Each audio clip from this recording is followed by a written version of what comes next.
Just as a refresher, F3, we've been doing this now for almost 10 years. And I think everybody here is aware of the problem we have with forage fish supplies, fish meal, fish oil, krill. About a third of all the world fisheries are focused on forage fish and krill. And they sustain an important part of commercial fisheries, the forage fishes. They also feed most of our farm fish and crustaceans, which now are supplying more than half of all the seafood that we consume around the world. And as these forage fisheries are overfished in many cases, if we don't have more technical innovations and more feed companies and farms that are looking at alternative ingredients, aquaculture is really going to run into a roadblock. And we're going to have to cut back production. We need to get these alternative ingredients in there, or we're going to have a real nutrition problem for seafood around the world. And in our last meeting, we asked many of you to brainstorm about what would occur if these forage fishes continue on the path that we've seen. And we've seen from our studies as well as other peer-reviewed type things, we're likely to see more starvation, a lot of disease problems, and we may even have people fighting over these last supplies of fish. But we've got to work on this. We've got to be concerned about where the fish are going to be going. So these are some of our contest winners from the first 3 challenges that we had. I think most of you are familiar with this. And we've done, I think, a great job on this. We're going to need to double our seafood supply by 2050. By virtually everybody's comments, we're going to have to double what we get from the ocean. We're not going to get it from wild caught, so it's all going to have to come from aquaculture. And with the problems that we've had with the Peruvian anchovy catch last year, had to close down the entire industry for part of the year. Fish oil supplies ran out, prices skyrocketed, and so this is a serious problem globally. Those of you who followed also saw the problems of fish meal in Africa as the prices there went so high, overfishing there, affecting local populations. And so this is kind of a warning system, or warning signal, if you will. We've really got to get going on this, and so we have a lot at stake. We've got to change the future. Got to save these forage fisheries. We've got to save the companies that are dependent on that, and the entire marine ecosystem that's so dependent on these forage fishes and krill. And one of the Silicon Valley venture capitalists has said, never let a crisis go to waste. Where there are great crises, there are also great opportunities. And so we think this is where we need to go.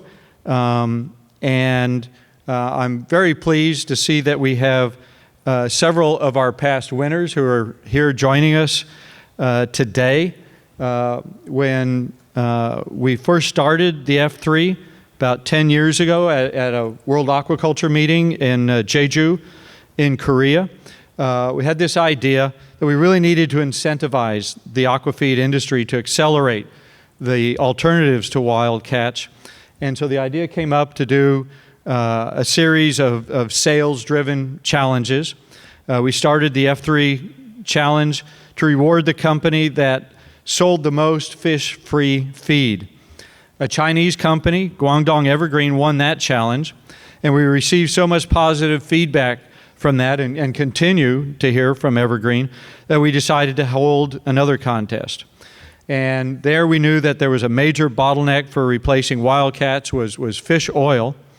And so we needed the substitutes there. We held the challenge, and we upped the stakes again. Were able to get some more money into the prize there, and were able to have a very successful contest that Verimaris won that.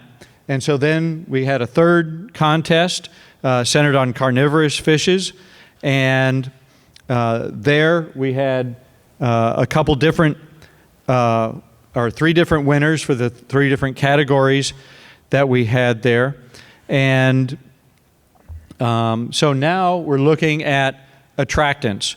We know that a lot of people are using krill in their aqua feeds, but there's concerns of overfishing krill, the price increases there, and so we're looking at that as our next challenge. Some other background for those of you who aren't really familiar with all that we've been doing. In the middle of these contests, we realized we really need to do some more in addition to holding the contest. And that to accomplish that, we needed to get more funding, we need to get more access to markets. And so during the networking that we did in these meetings, we brought together feed companies, investors, the farmers at our first meeting in January of 2017. During COVID, obviously we weren't going to be having any meetings, so we hosted a whole series of monthly webinars. And these reached over 30,000 people, which we were thrilled to have that much interest in these webinars. And so now we've been able to get back together, our third meeting here, and so we're really pleased to have all of you join us. At this meeting, we're really trying to get an idea of what the status is of where we are on these alternative ingredients, make more opportunities to network, which was so successful in our first 2 meetings, and to figure out what we need to do to future-proof our ecosystems, aquaculture as an industry, and seafood. So the schedule for this meeting, first we're going to hear from investors, then we're going to hear from the contestants in our current krill replacement challenge, who are going to showcase the ingredients that they're using to replace krill in aqua feeds. Then we're going to showcase some examples of solutions, success stories in scaling up this type of transformative activity. And so one of those people who've been doing this is Jennifer Holmgren from LanzaTech. She's done wonderful things with that company we're going to hear about. The next day, we're going to get a status on feed companies and farms, all representing major sectors of consumption of fish meal, fish oil. We hear from some NGOs on how to measure sustainability, and then we're going to hear from some retailers. On Wednesday night, we're going to have a keynote who can tell us more about how SynBio tools might assist this.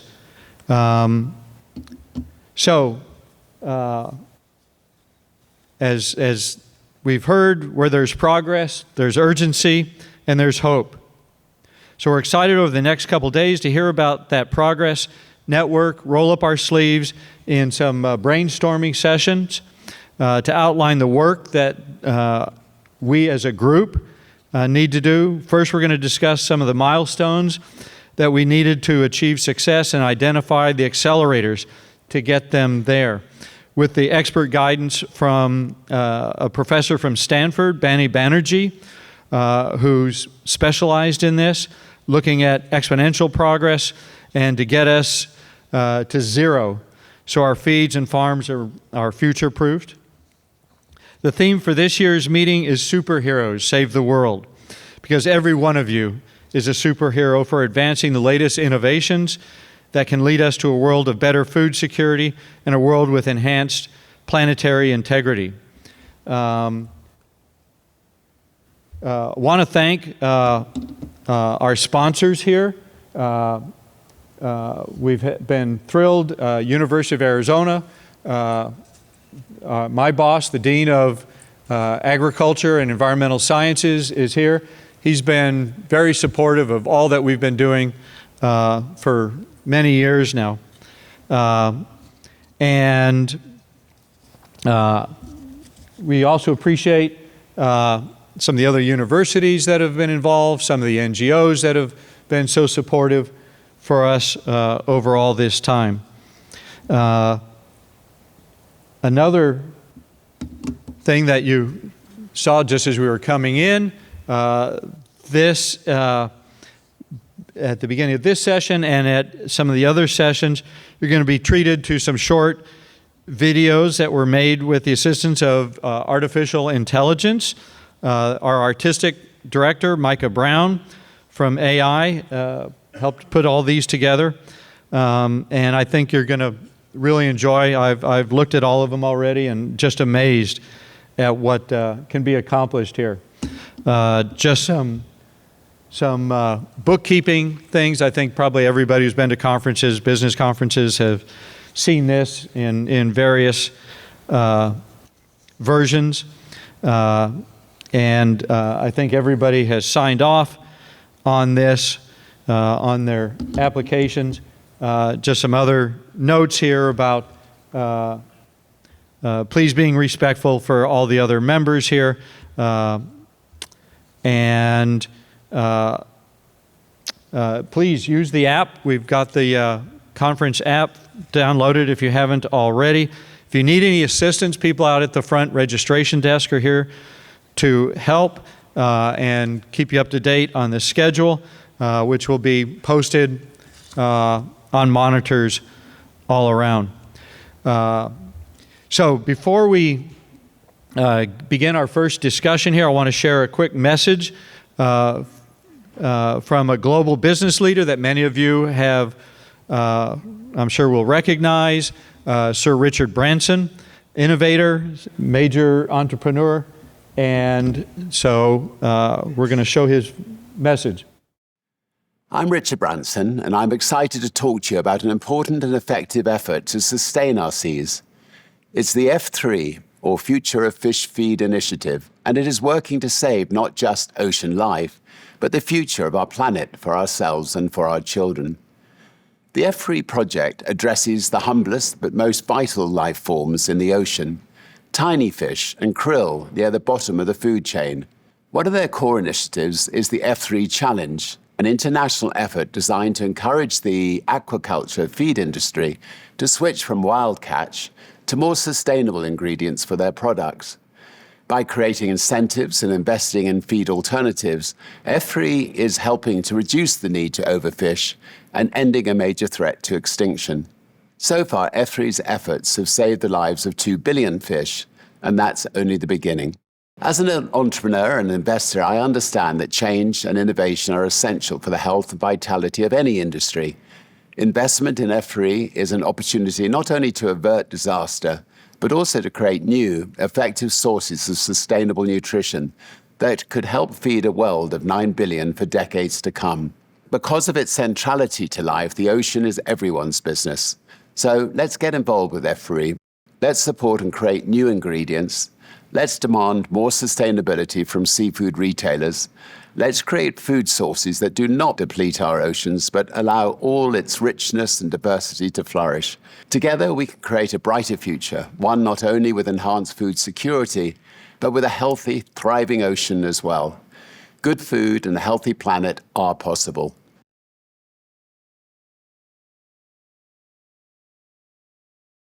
All right. So we really appreciate Sir Richard doing that for us, and he's been a big supporter of ours. So we all know how large this problem is and how it's going to affect us.